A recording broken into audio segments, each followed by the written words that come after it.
In front of me is Hammer Blade 5, and today I would like to show you how you can edit password saved in Google Passwords Manager. Begin by opening Settings and scrolling all the way down to access passwords and accounts. Then hit this gear next to Google under Autofill service. Tap on Google Password Manager and click on one of your passwords that you wish to edit.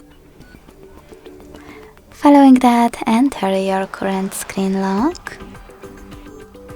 Click on Edit button next to the delayed one and change wherever you want to.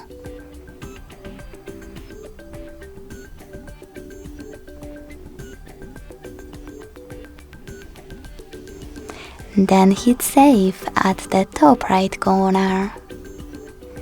As you can see, after that, my password has changed. Thanks so much for watching. If you enjoyed this video, leave a like, comment and subscribe. Bye!